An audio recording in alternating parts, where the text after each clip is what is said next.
Okay, having a look at some evaluating using logs. So when we see something like this and we see a number here, we want to try and get it to a powers of prime. So we want to find what number we can write in there that is raised to a power that equals 64. So knowing your common powers of prime is really important, and recognizing what you're going to use there. So 64 we know we want to write as some kind of a base of 2. So we want to do 2 to the power of something gives us 64.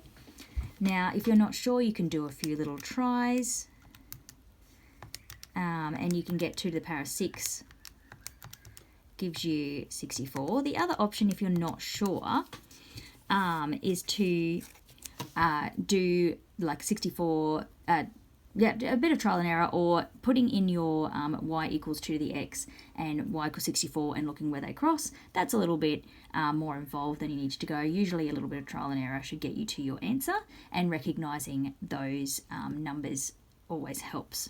So now that we've got our 2 to the power of 6 here, we can then use our log laws to bring that down to the front. And once we've got this is our magic bit that we want. We want log and then the two numbers here to be the same, because as soon as we see that, we know that that's equal to 1. So we love when we see that. That's our log law, log a equals 1. Then we know we've got 6 times 1 equals 6. And we're done. Another option is to do that rearranging and getting into the a to the power of x equals y format. I find this to be a more straightforward version, but it's up to you which one you prefer to use. Over here we've got log 2 and we've got 1 over 4. So I'm looking at that 1 over 4. I'm going to change that first to 1 over 2 squared because I want that base 2. Then I know that if I've got a number on the bottom, I can bring that to the top and make it a negative indices. So I can make 1 on 2 squared into 2 to the negative 2. Now I can use that log law to bring that negative 2 down the front. Log 2, 2. I've got my magic number that I like, so I get negative 2 times 1 is equal to negative 2. My last one here I've got put in here because this was an interesting one, log 4, 1.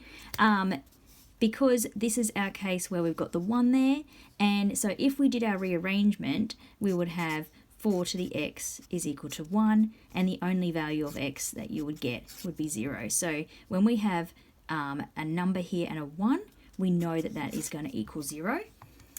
You can also test that on your calculator, which I haven't gotten into much, and I should do a video on that, how to actually put in logs with different bases, because the log that we have on our calculator is a base 10.